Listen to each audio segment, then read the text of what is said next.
Você acompanha Jornal da Rede Alesp.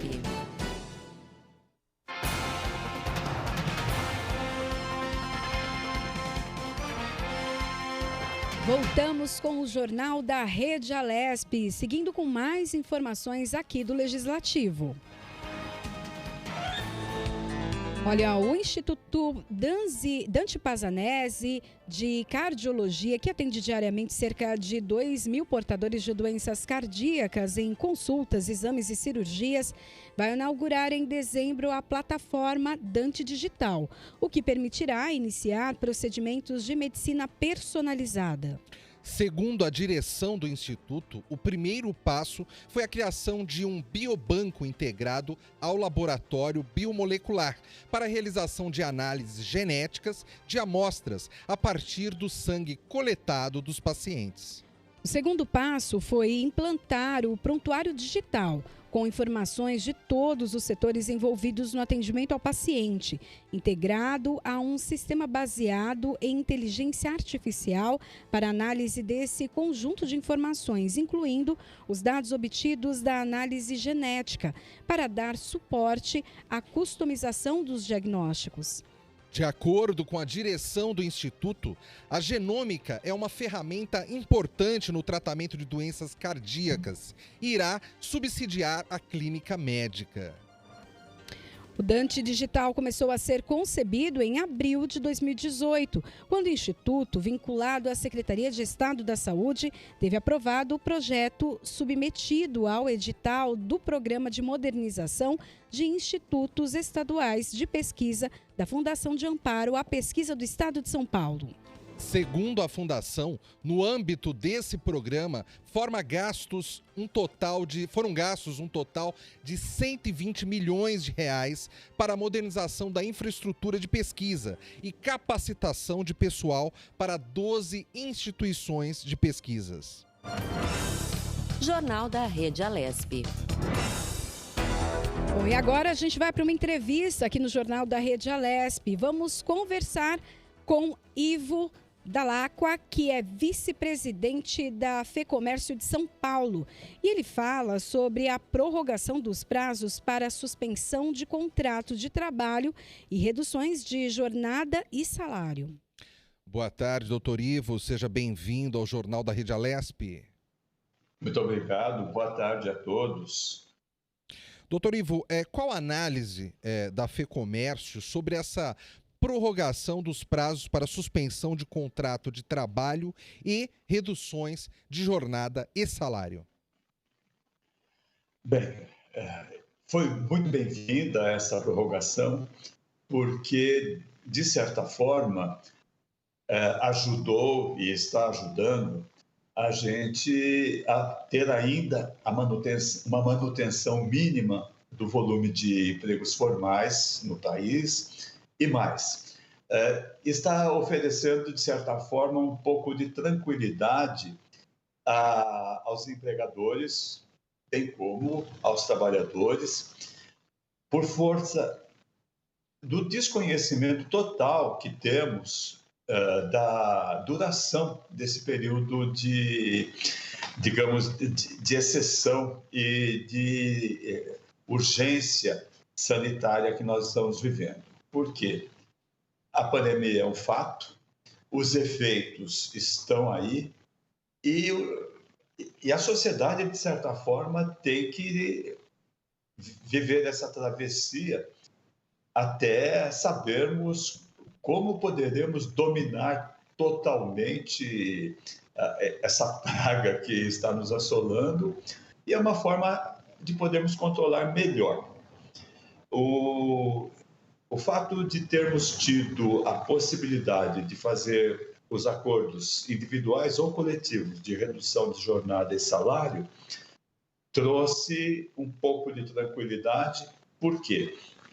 Com a redução de parte dos encargos e com a garantia da manutenção dos empregos, nós tivemos um momento econômico menos trágico. Tanto é que, num primeiro momento, foram 11 milhões de contratos, eu não diria que esses 11 milhões de trabalhadores seriam demitidos, mas ajudou a diminuir o impacto da possibilidade de eventuais demissões. Foram 11 milhões. E houve uma alocação de recursos do Tesouro para fazer face à complementação de pagamento nos acordos com essa modalidade. Houve uma alocação de 57 bilhões de reais. E no terceiro mês de vigência, percebeu-se que havia recursos disponíveis para isso e que havia possibilidade da continuação, porque a contaminação e os efeitos desse vírus em nossa sociedade, ela não aconteceu de forma uniforme. Ela foi acontecendo, mesmo no estado de São Paulo, usando uma expressão do pessoal da saúde. Ela ocorreu por franjas, começou no núcleo representado pela Grande São Paulo e foi se estendendo até chegar, por fim, às bordas do Rio Paraná, que é a região mais distante do estado. E essa prorrogação, e a segunda prorrogação que nós estamos tendo, porque na conversão da MP 936, o Congresso deixou aberta a possibilidade da prorrogação, que poderia ser feita apenas simplesmente por decreto, e desde que houvesse recursos. E os recursos estavam lá, foram mantidos, estão sendo utilizados, e até 31 de dezembro nós temos esse ambiente que nos ajudará a fazer essa travessia. Eu estou chamando de travessia porque é uma jornada onde nos adequamos todos os dias, de forma mais tranquila, mais eficiente e mais segura. Segundo dados da FEComércio de São Paulo, entre janeiro e agosto, os setores de comércio e serviços aqui no estado apresentaram um saldo negativo de 308.727 empregados seletistas. Eu queria que o senhor traduzisse um pouco esse número para a gente e, principalmente, o impacto disso, tanto para o comércio quanto para a sociedade. Então, veja, esse número, se a gente for falar em percentuais no tamanho desse número com relação ao nosso, aspas, estoque de postos de trabalho, esse número foi justamente minimizado por conta dos efeitos da possibilidade dos acordos de redução de jornada e salário. Porque houve regiões, isso fazendo-se um recorte apenas do atacado e do varejo, houve regiões em que o comércio não teve condição, o comércio não essencial, não teve condições de funcionar por 97 dias. Aquelas regiões que ficaram classificadas na fase vermelha por mais tempo, ou por falta de infraestrutura, ou por um congestionamento no atendimento. Então, se lançarmos um olhar otimista, esse número ele é, digamos, pequeno, perto daquilo que se avizinhava como uma possibilidade nos primeiros momentos. E o próprio CAGED do mês de setembro, que foi divulgado na última segunda-feira do mês passado, já demonstra que houve também um arrefecimento e esse número negativo já se diminuiu. A grande questão é que o setor de comércio e serviços não se restringe a apenas isso. Nós temos uma boa parte desses setores de atividades que são de suporte que estão muito impactadas ainda. E mesmo aquelas atividades que tinham relação de trabalho não seletista, essas estão mais impactadas ainda. Aqueles setores que usavam os contratos temporários ou os contratos de relação autônoma. Então, o nosso olhar, quando vemos o global, é positivo. E só pode ser considerado positivo em decorrência da possibilidade desses acordos de redução de jornada e salário, que, somadas as prorrogações, no país chegaram a 19 milhões, porque muitos foram renovados e a desnecessidade da continuidade, ele pode ser renovado na intermitência, de acordo com a possibilidade de maior volume de trabalho e menor volume de trabalho ser renovados. Então, nós já atingimos 19 milhões no país, e que é um número extraordinário, se considerarmos que o estoque de postos de trabalho seletista do Brasil é 40 milhões, em torno de 40 milhões, é um pouco menos. Doutor Ivo, eu tenho uma curiosidade.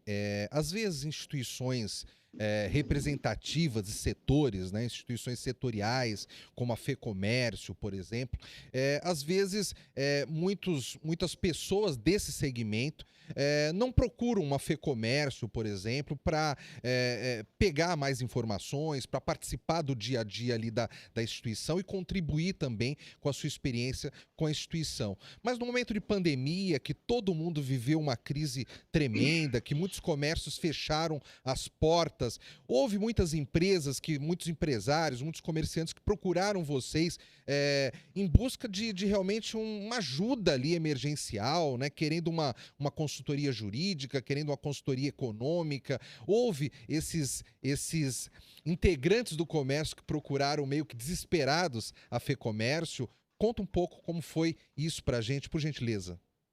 Olha, a FEComércio, ela tem sobre seu guarda-chuva a representação filiada de quase 140 sindicatos, são 138, nos diversos segmentos de comércio, serviços e turismo. Bem, o que a gente percebeu nesse período foi que aqueles que terceirizavam as decisões ou procuravam andar por vias próprias se aproximaram. Não só diretamente à FEComércio, como aos sindicatos filiados. Houve sindicatos com representação na Grande São Paulo que tiveram um papel fundamental, uma interface muito forte junto a seus representados. Porque, neste momento, todos perceberam que o problema era de todos. O que tem acontecido, o que vinha acontecendo é uma questão cultural. Quer dizer, olhavam para nós apenas no momento da discussão da renovação dos contratos de trabalho, aquilo que eles chamam de dissídio, que dificilmente nós tínhamos, porque o dissídio é quando o judiciário é que tem que decidir a relação capital-trabalho. E no nosso caso, nós já temos uma tradição muito forte de firmar convenções a partir do diálogo. E, fazendo um recorte para a nossa representação dentro da capital, nós tivemos uma resposta muito rápida por parte da representação dos comerciários, que, no caso dos sindicatos comerciários de São Paulo, é presidido pelo Ricardo Patá. No momento em que se perceberam as dificuldades, houve um entrosamento muito forte e nós já firmamos imediatamente termos aditivos, incorporando a possibilidade do cumprimento daquilo previsto nas MPs, não só na 936, mas como na 927 e na 905, e desburocratizando a relação, facilitando, fazendo as coisas serem mais fluídas, menos onerosas. E eu tenho que dizer que o que houve de parte da nossa representação simétrica foi um avanço. No interior, as dificuldades foram um pouco grandes, porque alguns sindicatos de empregados simplesmente desapareceram do mapa. Você não conseguia falar com ninguém. Isso tornou as coisas mais difíceis. E essa omissão também se deu justamente porque eles achavam que estavam cavaleiros naquele momento e que o problema não era deles, era dos empregadores. Mas o tempo vai corrigir isso, porque você cria uma relação de empatia a partir do momento em que seu interlocutor te ouve e te retorna. E os processos de acomodação social, eles são muito mais eficientes quando baseados no diálogo. E eu quero aqui publicamente dizer que houve um avanço, inclusive no olhar que nossos representados têm para conosco e também com a representação dos trabalhadores, que procurou fazer a coisa fluir de forma a que todos tivessem o menor prejuízo e que as perdas fossem o menos possível devastadoras e violentas, como no primeiro momento pareceram que poderiam ser. Perfeito. Doutor Ivo Dall'Acqua, vice-presidente da FEComércio, muito obrigado pela sua participação aqui no Jornal da Rede Alesp. Eu é que agradeço a oportunidade e continuamos à disposição, porque nós temos uma parceria profunda com a Assembleia Legislativa e agora a nossa preocupação é derrubar o veto do governador ao Estatuto do Empreendedor, que foi um trabalho da bancada que está aí muito disposta a defender o pequeno empreendimento e com isso a gente poder fazer com que a economia se desenvolva a partir da economia e da facilitação dos pequenos negócios. Okay. Perfeito, doutor Ivo. Em breve conversaremos mais a respeito disso. Um bom dia e um bom trabalho para o senhor. Muito obrigado. Obrigada. Bom, o deputado Marcos Damasio, do PL, pediu novamente o apoio do governador João Dória para que não seja instalado um pedágio na rodovia Mogi Dutra, a SP88, e conforme está previsto na proposta da Agência de Transportes do Estado de São Paulo, Artesp, na concessão do lote Rodovias do Litoral Paulista. Isso mesmo, Priscila. O parlamentar conversou com o governador e entregou um novo pedido formal, além de matérias produzidas pela imprensa da região, dimensionando a contrariedade da sociedade ao equipamento. O deputado Marcos Damasio vem defendendo com o governador paulista o cancelamento dessa proposta desde a sua apresentação em audiência pública no ano passado. Para o parlamentar, essa é uma luta de toda a sociedade. Como deputado estadual e representante de Mogi das Cruzes e do Alto Tietê, ele está junto nesse esforço para evitar que o pedágio seja instalado na rodovia Mogi Dutra, uma proposta que não é viável nem justificável, segundo o parlamentar. O Ambulatório de Especialidades Médicas, o AME, da cidade de Campinas, interior paulista, iniciou no mês de outubro o atendimento ambulatorial à população. A ideia inicial é de realizar 2.300 consultas nas seguintes especialidades: dermatologia, oftalmologia, otorrinolaringologia e urologia. Além disso, para os próximos meses, serão ofertados mais 600 exames de nasofibroscopia e ultrassonografia. O espaço terá capacidade de realizar mensalmente 7.000 consultas, 1.000 exames e 300 cirurgias de menor complexidade. Nesse modelo, o agendamento de cada paciente deve ser feito pelo município de residência, por meio do sistema CROSS, Central de Regularização e Oferta de Serviços de Saúde, na modalidade ambulatorial. Jornal da Rede Alesp. Bom, e a gente segue com mais informações aqui no Jornal da Rede Alesp. Olha, a alta do desemprego durante a crise agravada pela pandemia de Covid-19 vem sendo particularmente cruel com os idosos brasileiros. Por percentagem, ao grupo de risco, eles acabam sendo os primeiros a serem afastados pelas empresas, que precisaram enxugar custos para se manter em atividade na pandemia. Também não ajuda o fato de 70% dos idosos estarem empregados no setor de serviços, o mais afetado pela pandemia e o último a se recuperar. Esse cenário triste já começa a se refletir nas estatísticas. Dados do Cadastro Geral de Empregados e Desempregados, o CAGED, mostram que o emprego formal começou a se recuperar em junho para os não idosos. Entre os maiores de 60 anos, entretanto, o saldo de empregos com carteira continua negativo. De março a setembro, as demissões nessa faixa etária subiram 25% em relação ao mesmo período de 2019 no Brasil. E as empresas, né, Fábio, já têm a dificuldade aí de contratar pessoas com mais de 60 anos e agora com a pandemia esse percentual, né, esse número acaba diminuindo ainda mais. Lembrando que as empresas sempre falam, né, que há ali ganhos trazendo pessoas mais experientes, com mais idade, para trabalhar com as pessoas mais novas, né? Fazer ali uma integração para uma troca de informações, de conhecimento, principalmente conhecimento de vida, né? E eu acredito muito nisso, viu, Priscila?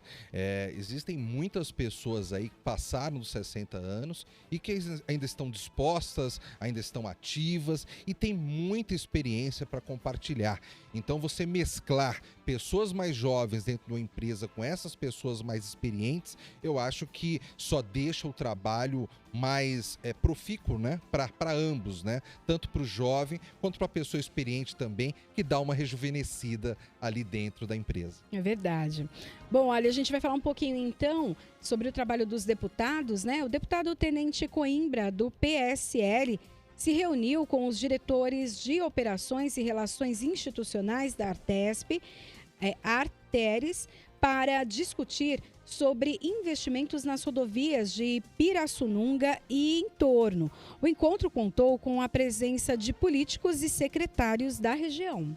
Segundo a Arteres, a Intervias é responsável pela operação de 380 quilômetros, que abrangem 19 municípios da região centro-norte do estado de São Paulo, atendendo a uma população de 1.700.000 habitantes. O deputado Tenente Coimbra aproveitou a ocasião para reforçar os pedidos feitos por meio de indicações protocoladas aqui na Assembleia Legislativa em setembro deste ano.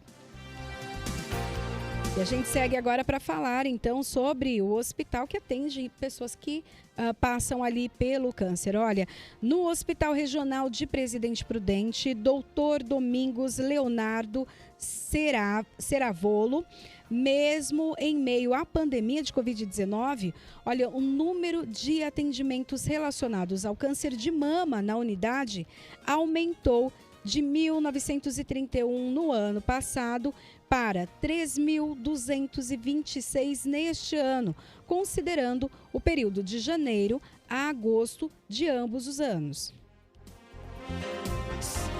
Segundo a direção do hospital, a ampliação nos atendimentos se deve à tendência nacional e mundial de expansão da doença. Em comunicado, a direção do hospital diz ainda que o crescimento dos números é porque o câncer é uma doença multifatorial que está relacionada ao aumento da perspectiva de vida, consumo crescente de bebidas, alimentos industrializados, o sedentarismo e o tabagismo. Além disso, a direção sugere que a prevenção por parte da população ainda é a melhor arma na luta contra o câncer de mama. Bom, e a gente tem no nosso giro de repórteres mais uma participação, então, de um dos nossos jornalistas. Quem é, Fábio? O Luciano está conosco novamente. Luciano, você traz novidades para a gente, é isso? Boa tarde, Fábio. Boa tarde, Priscila. Pois é, trazemos aí mais novidades, né? Lembra do Pix, né? Aquele sistema de pagamentos do Banco Central? Claro.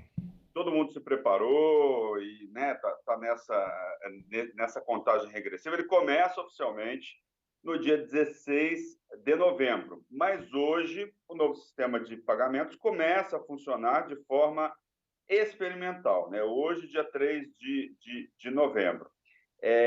de forma limitada, volumes, horários, para que instituições financeiras e clientes comecem a usar essa plataforma. Essa primeira etapa vai até o próximo dia 15, né, o dia das eleições. No dia 16 de novembro, na segunda-feira, o sistema passa a funcionar de forma plena, ou seja, 24 horas por dia, todos os dias do ano, e aí muda tudo nas operações financeiras, né? A gente vai continuar existindo o DOC, vai continuar existindo o TED, mas a gente vai poder fazer transferência a qualquer momento, sábado, domingos e feriados, né?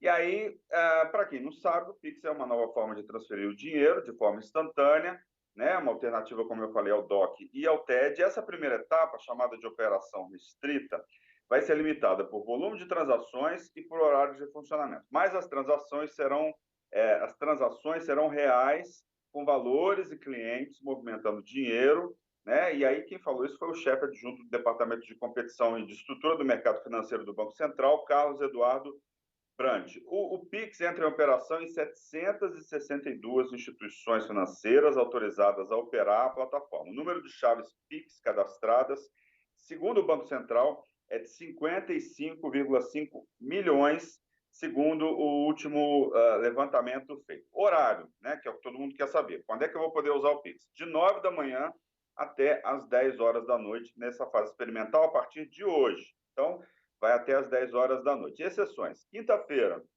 vai ser das 9 às 24 horas, das 9 à meia-noite. Na sexta-feira, das 0 horas até às 10 horas da noite.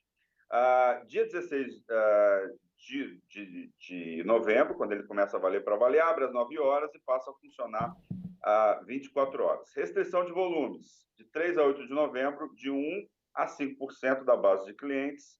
De 9 a 15 de novembro, o aumento vai ser gradual. A escolha dos 5% dos clientes, né? O Banco Central parece que escolheu os clientes, parece que os bancos vão escolher os clientes que vão poder participar dessa primeira etapa, vai ser aí de acordo com cada instituição financeira. Mas esse universo deve respeitar o perfil da própria instituição financeira, elas vão informar os clientes que eles poderão participar dessa fase. Por exemplo, se uma instituição financeira tem uma participação de 20% de clientes com menos de 40 anos de idade, essa proporção vai ser mantida né, de recorte, ou seja, de 1 a 5% da fatia inicial dos 20% dos clientes. Bem, são essas as informações. A gente tem também aqui, né, vocês já devem ter noticiado aí, as escolas de São Paulo reabrem com aulas híbridas para o ensino médio no dia de hoje, né? E aí a gente está noticiando isso, está acompanhando essa abertura aí do ensino médio, escolas públicas todas abrindo, as particulares algumas abrem, outras não. Ô, Luciano. São essas as informações que a gente tem para vocês aí do Jornal da Rede Alesp. Ô, Luciano, de qualquer forma, você falou do Pix aí, é legal esse assunto, porque é um assunto que tem sido muito falado, né, nas últimas semanas, né? Afinal, a pessoa vai poder fazer a sua transferência de forma gratuita, né? Então, o que você está trazendo para a gente é uma informação relevante, que vai haver uma semana aí de adaptação, né? Não será ainda 24 horas ainda o serviço, mas já uma transição, né, para que as pessoas comecem a utilizar o Pix e se acostumem até a utilizá-lo daqui para frente para fazer as suas transferências bancárias e lembrando que de forma gratuita, né, sem precisar pagar nada por isso, né? Pois é, de forma gratuita, né? Vai nessa fase experimental agora de 3 a 15, né? Ou seja, de hoje, terça-feira, até o próximo, até daqui a 2 domingos, né? Que é o dia das eleições, e na segunda-feira, dia 16, começa a valer de forma definitiva, 24 horas por dia, 7 dias por semana, nessa proporção. Eu também falei aí da abertura das escolas, não sei se vocês já noticiaram isso hoje, né? Falamos, entrevistamos até aqui um especialista, né, opinando a respeito dessa volta, né, com os critérios, com os cuidados necessários, né, Luciano? Afinal, não adianta voltar e de repente haver uma contaminação maior de pessoas, tem que ser com muito critério, com muito cuidado, né? Com certeza é algo que a gente tem que observar bastante. Eu acho que durante toda a semana a gente vai noticiar aí no Jornal da Rede Alesp, né, essas mudanças que estão acontecendo, né? Depois de 7 meses parados, os alunos voltando às aulas, né? Mas eu acho que o Pix realmente, você tem razão, o Pix é uma das principais novidades, essa operação inicial aí do Pix.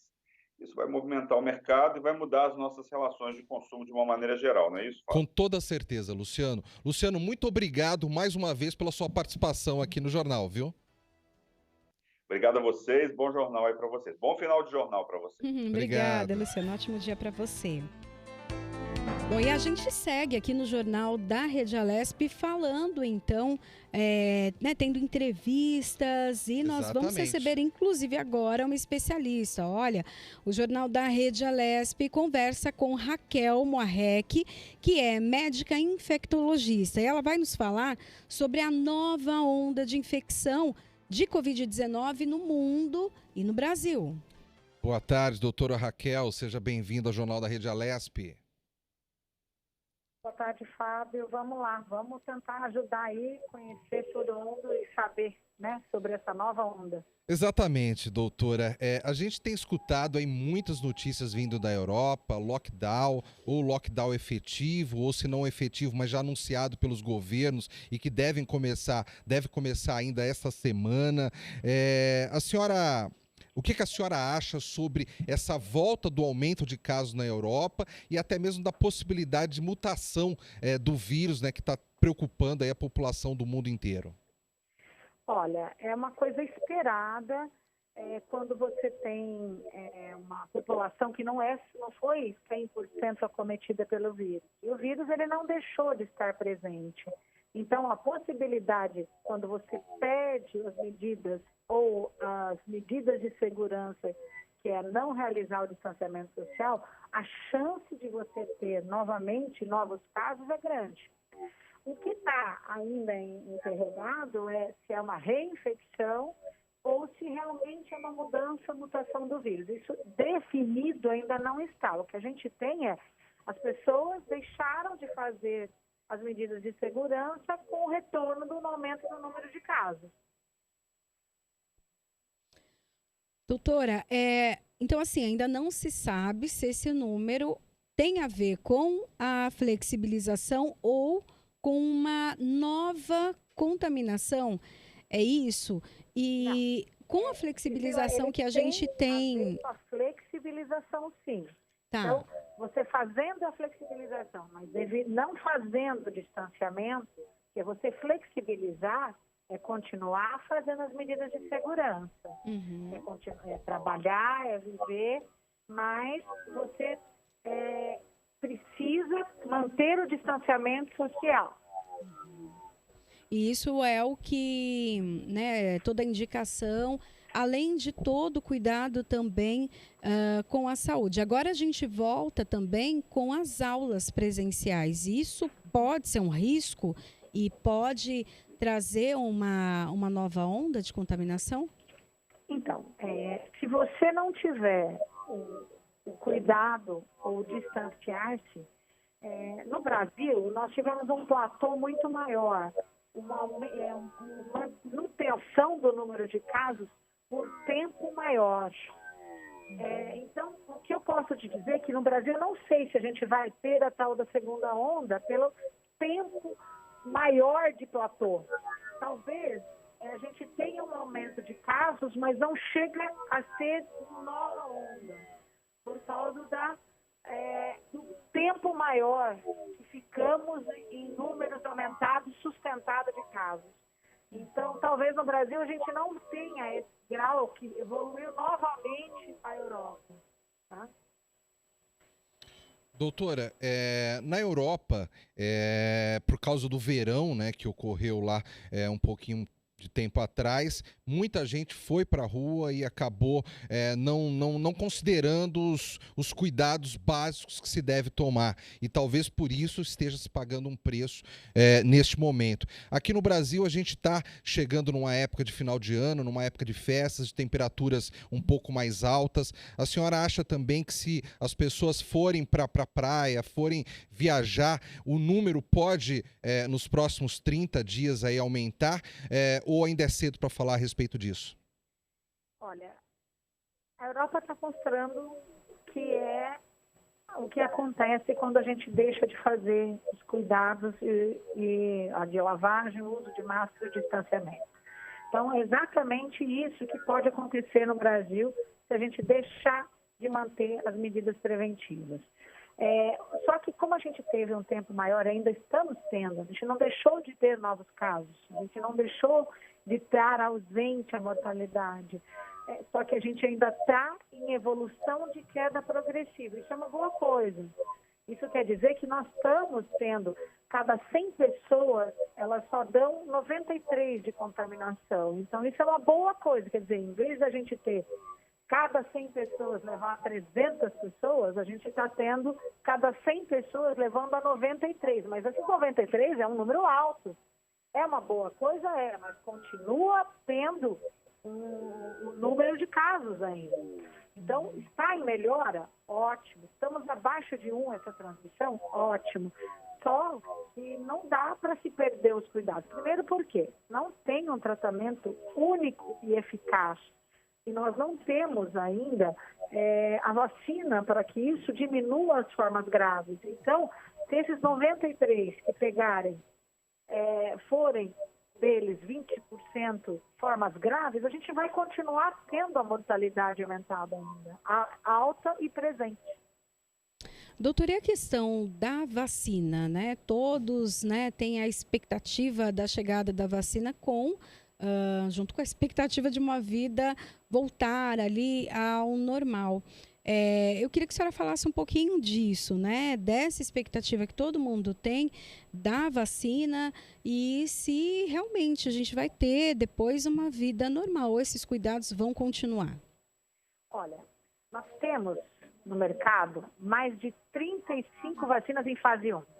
Na fase 3, boa, que está lá na corrida final, nós temos 4 vacinas em bom andamento de fase 3, mostrando uma taxa de positividade de 40% mais ou menos.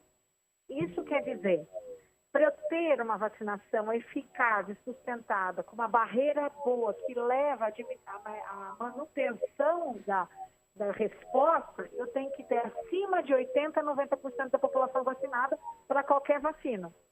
Isso quer dizer, se eu rachar a vacina agora, eu ainda vou ter 1 a 2 anos para adequar que essa população esteja com resposta boa dessa vacina. E outra, criar uma vacina para idoso é uma vacina mais difícil, porque se você procurar no calendário vacinal de vacina, temos poucas vacinas para idosos. Isso quer dizer, para o idoso ter uma resposta sustentada numa vacina, demora mais. Então, talvez não seja só uma dose, seja 2, talvez não seja 2, vai ter que repetir de novo. Então, isso é uma coisa que vai ter que ser avaliado crescentemente, progressivamente, para que a gente tenha. Porque a vacina de idoso, a gente tem hoje de pneumonia, né, que é pneumococo, a gente tem a herpes zoster, que é a Zostavax, tá? Mas outras são só dadas em crianças, porque nós temos a melhor resposta imunológica do indivíduo à vacina. Criar uma vacina a toque de caixa, criar uma vacina com uma boa resposta no idoso é mais difícil.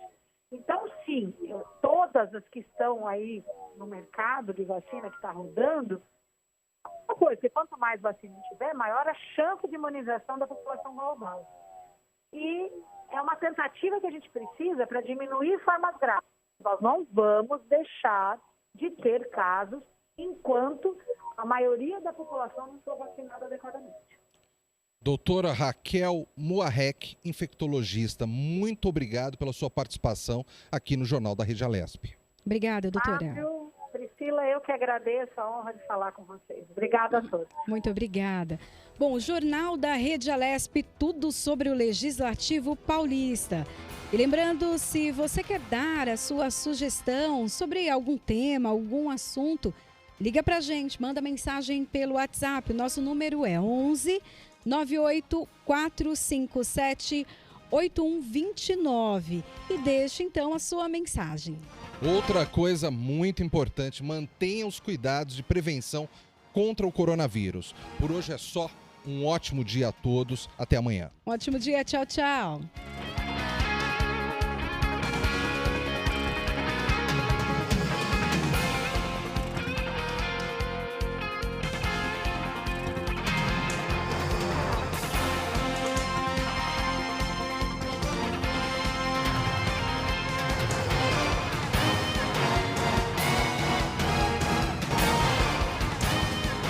Você acompanhou o Jornal da Rede Alesp. Tudo sobre o Legislativo do Estado de São Paulo.